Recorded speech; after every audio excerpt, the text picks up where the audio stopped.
recognize some people that's running for the police jury. James Boswell, Bill Coleman, Danny Reeves. I don't see any other candidates in here, but I wanted to recognize them. Also, I want to thank Jeff Webb and Nita, because they also were heavily involved in putting this on. Also, Corla Blue, who came and worked today on that. RB said it right.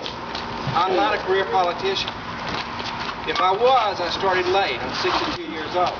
And there's not enough time to build up for retirement. And I don't intend to, first thing I do when I get in there, ask for a raise. In fact, honestly, I can tell you, I don't even know what it pays. I know this, I'm not in it for me. I'm in it for our children and our grandchildren. I'm in it for you. If you look on the back of my card, it shows 11 children. 7 of them are my grandchildren. Of those 7 grandchildren on the back of my card, only 1 do I see regularly. They all live in Texas, either El Paso or Houston. And it shouldn't be that way. I mean, that's one of the things that's wrong with America right now. The families are broken up. I want to stop that. I want to take care of our people. We have the #1 payroll in the state of Louisiana, in our district. We have the largest airport in the state of Louisiana, in our district. You know, I was raised by a widowed lady, a fine Christian lady, Southern Baptist. And she taught me early on, and she taught my sister, who's here somewhere. Oh, there she is. and my brother Tommy and the rest of us.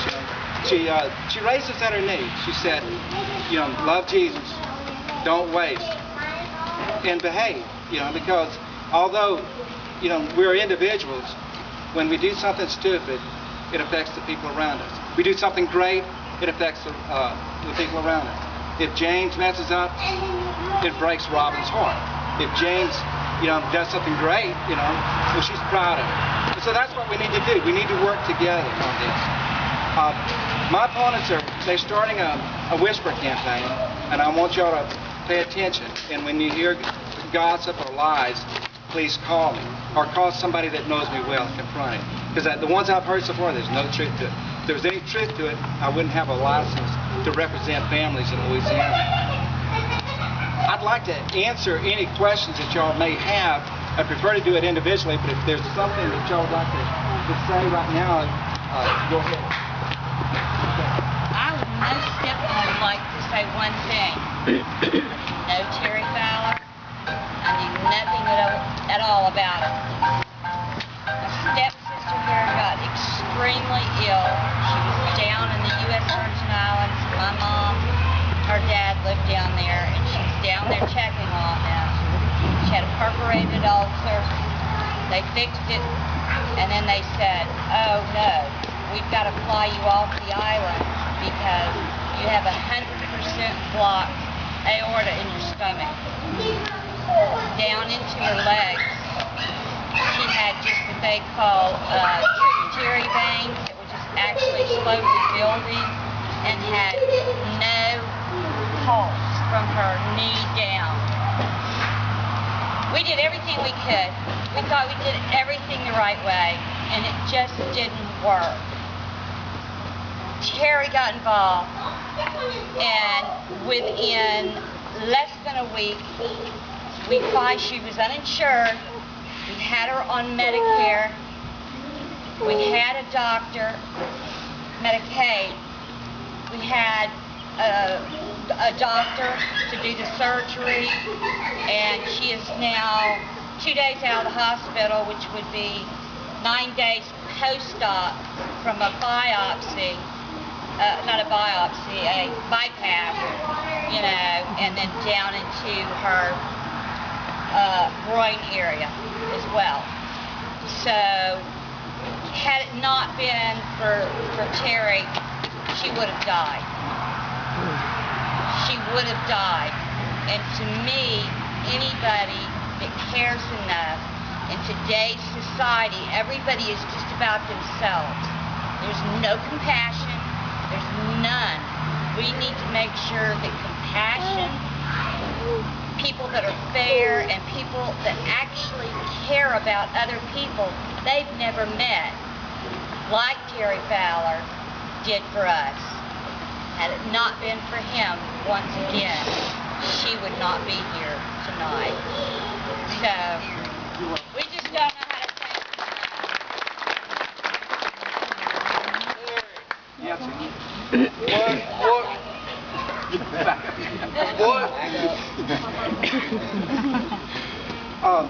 Yes, it's a case of really caring, of a chance to help somebody else. And I told her whenever she called, I didn't know her. I met her about an hour or two ago. I told her that I'd do what I could, and so I made some telephone calls, and my secretary did too, Terry Lynn. She worked on it hard also. Thank you so much. So what we have is a lady that's able to be with us today and to eat and fellowship with us. And that's what life's all about. We can make Senate District 30 the economic center of Louisiana. Now I don't say things lightly. When I say it, it's really what I believe. We got the #1 payroll, we got the big airport, we got assets, we got experimental stations in Rose Pine, we got down in Calcasieu, we got assets there. And so what I want to do is build up the infrastructure, train our young people, because our young people don't have the skills we had 30 years ago because they've neglected, the schools have neglected vocational training, and I want to work on that. And we can do it. We build up the infrastructure, which is high-speed internet, the power grid, the roads, and then at the same time work on our workforce through tax incentives and federal grants and a few state grants, bring in the businesses here. Life can be better.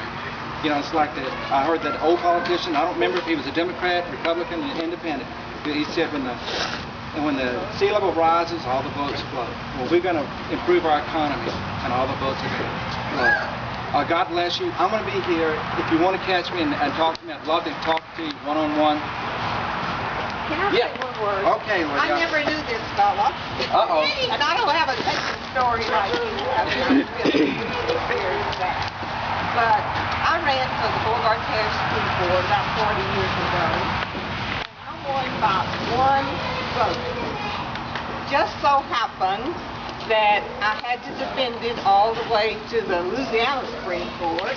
And Terry was involved with the law firm that was helping me defend my vote. I ended up with 3 votes before it was over. It's a technicality. But I want to impress upon everyone out here, 1 vote makes a difference. So you need to be about your neighbors, and you need to be about your family. The person I beat, his help at home forgot to vote that day. Jerry, tell them the name, nickname that you gave Lordale. Landside Lordale. Landside Mulligan. That was it. Landside Mulligan. So after that, I became known as Landslide Lordale, and I thank you. Jerry Fowler. Yes. Yes. Back that lady up.